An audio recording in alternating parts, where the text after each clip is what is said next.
Seorang perempuan bernama Luka menjadi sasaran perundungan akibat gaya Luka yang meniru perilaku perempuan.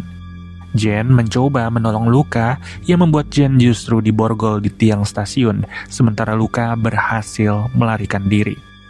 Jen lalu melepaskan ikatan tangannya dengan kalungnya, lalu ia melompati pagar yang ada di sana. Luka pun kembali muncul, dan ia membawa Jen pergi dari tempat itu. Jen sempat mengatakan kalau ia lapar. Luka kemudian berhenti lalu mengais tempat sampah, kemudian memberikan makanan yang ditemukan kepada Jen. Awalnya Jen ingin menyerah dan ingin beristirahat di hotel untuk beberapa waktu. Tapi Jen melihat mainan kompas yang selalu menunjukkan ke arah timur atau the east, serta tidak bergerak jika diarahkan ke tempat lain, yang membuat Jen menduga bahwa Luka adalah salah satu di antara anggota The East itu sendiri. Akhirnya Luka membawa Jen ke toilet untuk memeriksa tubuhnya Jen, memastikan apakah Jen sedang mengincar The East. Pada akhirnya Luka mematahkan ponselnya Jen agar lokasi mereka tidak bisa dilacak.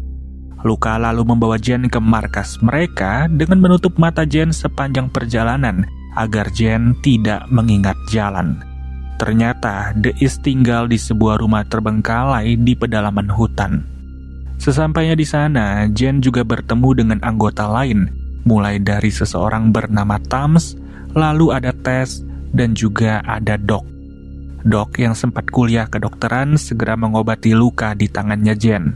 Tapi antibiotik yang digunakan justru membuat Jen jatuh pingsan.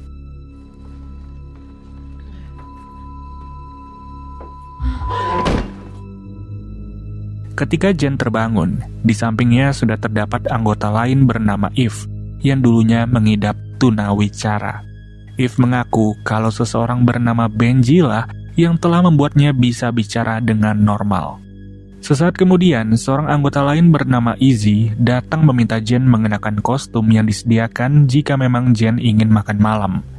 Jen kemudian bergabung ke meja makan dan ia bertemu dengan Benji, ketua kelompok dari The East. Semua orang yang ada di sana mengenakan pakaian yang sama, yaitu di bagian tangan mereka dijahit dan tidak bisa digunakan. Sebagai tamu, Benji meminta Jen untuk makan lebih dulu agar sisanya bisa ikut makan. Jen yang tidak tahu apapun soal tradisi ini akhirnya makan dengan mulutnya secara langsung ke piring yang terlihat seperti cara makan dari hewan. Dan ternyata cara makan mereka adalah dengan meletakkan sendok di mulut, kemudian menyendokkannya ke orang di sampingnya.